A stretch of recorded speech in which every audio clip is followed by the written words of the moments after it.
Baik, 47 kader PDI Perjuangan yang terpilih sebagai kepala daerah ini belum juga bergabung retret di Magelang, Jawa Tengah, pemirsa, meskipun ini sudah memasuki hari ketiga.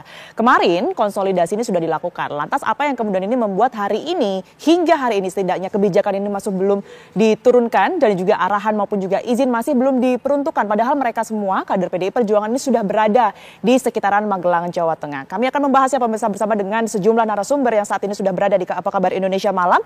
Di studio sudah hadir Prof. Henry Subiakto yang merupakan Guru Besar Komunikasi Politik dari Universitas Erlangga. Selamat malam, Prof.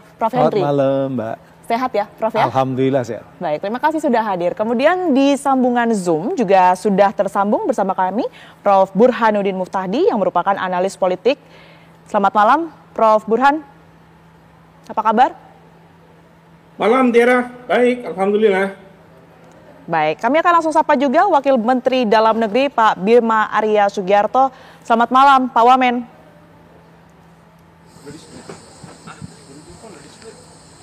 Ini baik. belum. Terima kasih sudah bergabung di Apa Kabar Indonesia Malam semuanya. Saya akan mengarah ke Prof. Henry terlebih dahulu. Ya. Prof. Henry, kalau tadi kita sudah lihat ya bahwa memang retret ini memasuki hari ketiga, sejumlah agenda sudah dilangsungkan secara padat begitu ya. Masukan-masukan, kemudian juga materi-materi. Nah, apa yang kemudian ini ditunggu oleh PDI Perjuangan memasuki hari ketiga ini, padahal kita ketahui konsolidasi ini sebenarnya sudah dilakukan kemarin, Prof. Iya, sebenarnya posisi PDIP atau PDIP ya, PDI Perjuangan ini pada posisi yang agak sulit. Dia harus tegas karena menghadapi perkembangan politik kemarin ya, baik itu terkait dengan Pak Hasto yang ditahan, kemudian terkait dengan adanya demo-demo besar. Mereka harus mengambil sikap yang tegas, ada di pemerintah atau berada di posisi yang di luar pemerintah. Tapi juga posisinya berat. Kalau terlalu keras, itu resikonya adalah kader-kader mereka ini bisa jadi nanti akan kesulitan dalam hubungannya dengan pemerintah pusat.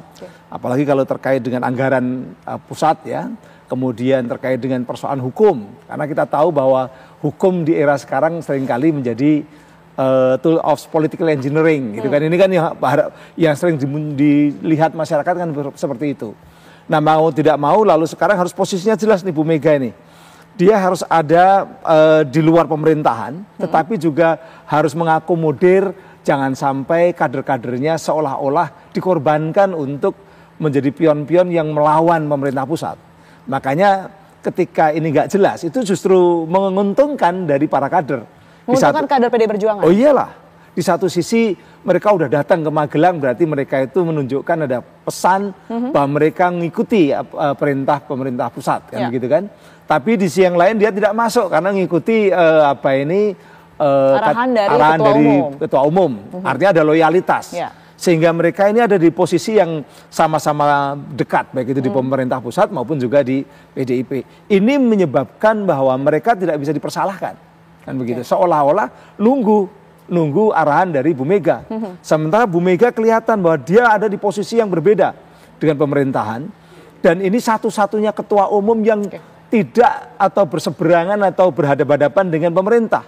Dia dikeroyok oleh banyak sekali partai politik, bahkan mungkin juga dikeroyok oleh buzzer-buzzer kalau di media sosial begitu kan. Tapi Bu Mega satu-satunya atau partai satu-satunya.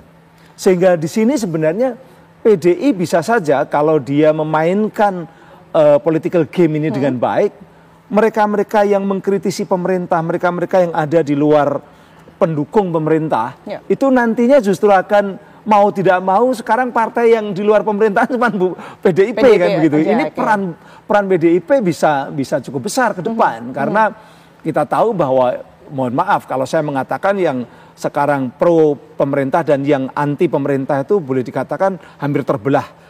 Besarnya hampir sama, bahkan mungkin bisa saja yang anti pemerintah walaupun risetnya mengatakan 80%, bisa saja itu juga lebih besar juga bisa. Nah, ini adalah potensi yang bisa diambil oleh PDIP. Kalau dulu mungkin ada partai-partai lain, tapi kan partai-partai lain kan nggak jelas posisinya. Hanya PDIP yang nampaknya jelas. Itu yang bisa saya lihat. Oke, baik. Saya ke Pak Wamen terlebih dahulu. Sudah tersambung ya, Pak Wamen ya? Selamat malam, Pak Wamen. Selamat malam. Baik, Pak Wamen, mungkin saya ingin konfirmasi terlebih dahulu. Sampai di hari ketiga ini, apakah masih sama jumlahnya 47 kader dari PDI Perjuangan yang seluruhnya adalah kepala daerah begitu ya, masih belum hadir di retret di Magelang, Pak Wamen?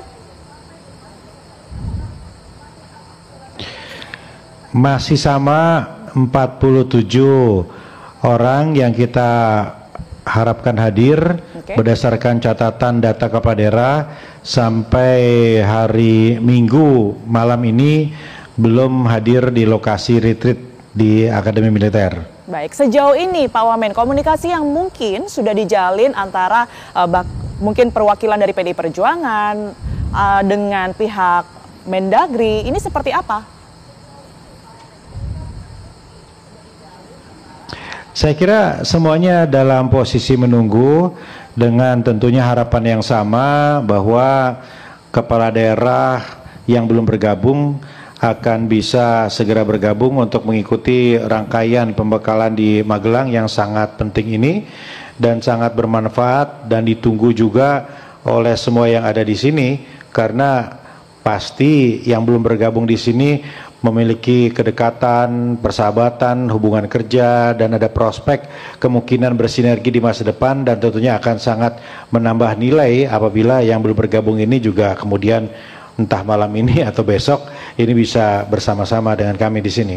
Baik, tapi ada tidak komunikasi di Mendagri begitu ya, mungkin langsung dengan Ibu Megawati Soekarno Putri atau Mas Pramono Anung begitu, Pak Wamen? Ya, komunikasi itu dibangun dengan semua, dijaga. Tidak mungkin dalam situasi seperti ini semua menutup diri. Yang penting kita bisa sama-sama melakukan komunikasi yang intensif untuk bisa sesegera mungkin mencari titik temu. Saya kira seperti itu.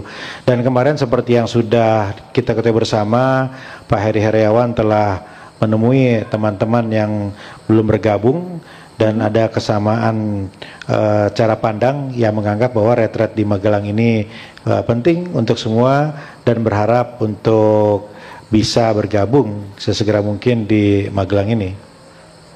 Baik, tapi mungkin kalau tadi saya sedikit mengutip ya statement dari Prof. Henry Subiakto bahwa mereka yang kemudian ini tidak hadir ini sebenarnya tidak bisa dipersalahkan, Pak Wamen. Nah, kalau mungkin dari secara aturan konstitusional terlebih dahulu, ini akan ada sanksi tidak sih yang kemudian akan dijatuhkan kepada mereka yang tidaknya tidak atau bahkan terlambat datang ke retret ini, Pak Wamen?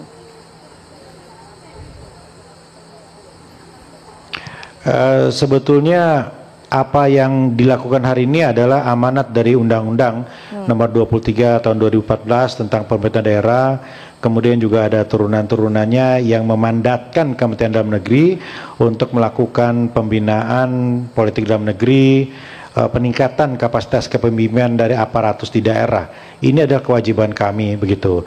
Dan tentu apabila tidak mengikuti ini, ruginya itu ada pada teman-teman pemerintahan daerah sendiri yang semestinya mendapatkan kesempatan untuk meningkatkan perspektif kepemimpinan, pemahaman tentang pemerintah pusat, tugas, kewenangan, dan banyak hal-hal penting lainnya begitu.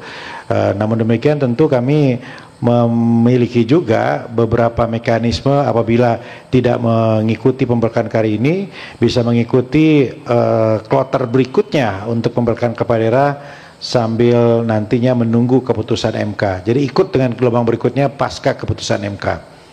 Baik, saya ke Prof. Burhan. Prof. Burhan, kalau Anda melihat apa yang sudah dilakukan oleh PDI Perjuangan dalam hal kemarin ya, sudah berkonsolidasi, ini apa sebenarnya yang ditunggu? Karena para kader ini juga diminta ternyata untuk tetap bersiaga di area Magelang yang kemudian ini tidak jauh dari lokasi retret begitu. Prof. Burhan, silakan. Ya, memang muncul banyak spekulasi ya, mengapa PDI Perjuangan tidak tegas saja melarang kadernya yang terpilih dalam Pilkada Serentak 2024 untuk tidak hadir. Jadi dalam surat yang ditandatangani oleh Ibu Mega sebagai Ketua Umum, itu memang alasan yang disebut sangat eksplisit ya, menindaklanjuti berkaitan dengan apa yang diklaim sebagai kriminalisasi hukum Sekjen PDI Perjuangan.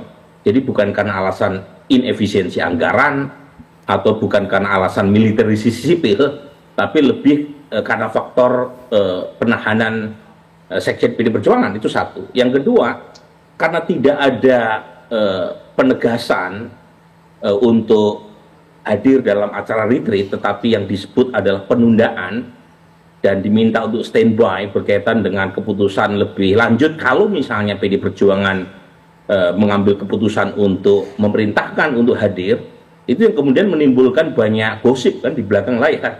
Apakah surat itu bagian dari tarik ulur di belakang layar? Nah, saya atau Bung Prof. Henry tidak tahu ya apa yang berada di belakang layar, karena itu bagian dari politik dramaturgi ya, backstage, itu tidak bisa akses apa yang ada di belakang layar, meskipun media beberapa kali melemparkan semacam spekulasi apakah ini bagian dari tarik menarik berkaitan dengan penahanan Mas Hasto gitu ya. Tapi lagi-lagi yang saya tangkap memang ada semacam tarik menarik di belakang layar, tetapi yang saya khawatirkan itu kepala daerah dari PD Perjuangan ini, karena hubungan mereka setelah dilantik itu lebih banyak dengan pemerintah pusat untuk urusan governability. Jadi ada yang disebut dengan istilah executive toolbox, dan itu bisa dipakai oleh pemerintah pusat, terutama dalam relasinya dengan pemerintah daerah. Jangan lupa pemerintah daerah itu banyak yang masih disubsidi oleh pemerintah pusat berkaitan dengan dana alokasi umum, dana alokasi khusus, kemudian dana bagi hasil ya, DBH. Itu kalau misalnya pemerintah pusat menjadikan ketidakhadiran dalam acara retreat ini sebagai cara untuk mengevaluasi kinerja pemerintah daerah, itu kasihan juga kepala daerah dari PD Perjuangan, karena mereka pada dasarnya tidak ingin berada dalam situasi di tengah-tengah ya, gajah bertarung pelanduk mati di tengah. Jadi sebenarnya pengen ada kepastian supaya tidak menjadi semacam, kalau istilah Prof. Henry tadi, pion gitu ya, yang ada di tengah ketika menteri atau ratu bertarung, kalau kita analogikan dalam bidak catur ya. Jadi ini posisi yang terus terang sangat sulit buat mereka. Jadi saya bisa memahami kalau misalnya ada 4 atau 5 kepala daerah yang akhirnya mengambil keputusan untuk ikut retreat tanpa menunggu keputusan lebih jauh berkaitan dengan penarikan surat instruksi dari Ibu Mega. Baik, Prof. Burhan, kalau tadi sudah disebutkan bahwa sebenarnya ini kepentingannya juga balik-balik lagi kepada mereka yang sudah terpilih sebagai kepala daerah begitu, dan akan menjadi bumerang ketika mereka mungkin tidak tergabung dan tidak bisa menjalin komunikasi dengan baik itu sesama kepala daerah maupun dengan pemerintah pusat. Nah, itu tadi berkaitan dengan materi-materi ya tentunya ya. Saya juga penasaran seperti apa sebenarnya kemudian materi yang akan dihadirkan besok di hari keempat. Agendanya apa saja Pak Menteri, tapi